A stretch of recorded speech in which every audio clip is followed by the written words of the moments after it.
Ndewo gị onye ọma njem ọnụ. Na nke ụbọchị taa, ana m ewetara gị ka o si gbatakwuru n'ọdụ ebe a na-ele akwa. Akwa bụ egg n'asụsụ bekee. Akwa bụ egg. Ị na-anya efu na edewere akwa na nkeji na nkeji, ya bụ crates of egg. Ebe a bụ ebe a na-ele akwa n'ebe o buru ibu. Ebe a na-ele akwa ebe o buru ibu, ị na-anya efu na n'ọdụ akwa ka nọ. Ihe niile gbasara akwa bụ ebe a ka ọ na-eme. Akwa bụ egg n'asụsụ bekee. And na be anyị ka o si gbatakwuru ugbu a, ihe niile dị ọnụ n'ahịa, ma akwa garakwaziri ọnụ. Na mgbe mbụ, ihe a na-ere otu crate akwa bụ 300, 400, that is $300 ma ọ bụ $400 n'ọnụ ego nke obodo anyị bụ Nigeria. Na mbụ mbụ, a na-elekwa ya ihe dịka $500, 500. Etu a ka o si wee na-agbago. Ihe a na-elezi akwa kịta abụrụ ihe eji ọnụ ekwu. Otu crate akwa kịta na opekata mpe ya nọzi na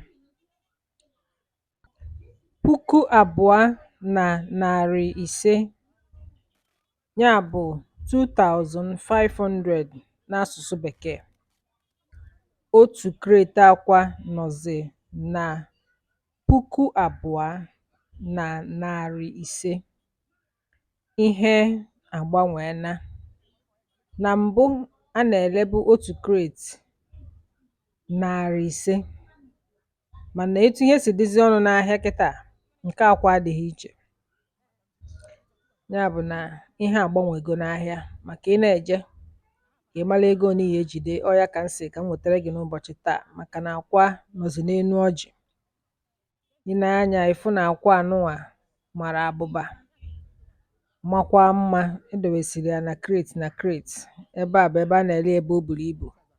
Ya bụ akwa dị mma. Ọ bụ na ị nwere ụmụntakịrị na-eto eto, ị ga na-enye ha akwa kwa ụbọchị, ọ ga-enyere ha aka wee mee ka ụbụrụ ha na-arụ ọrụ ọfụma.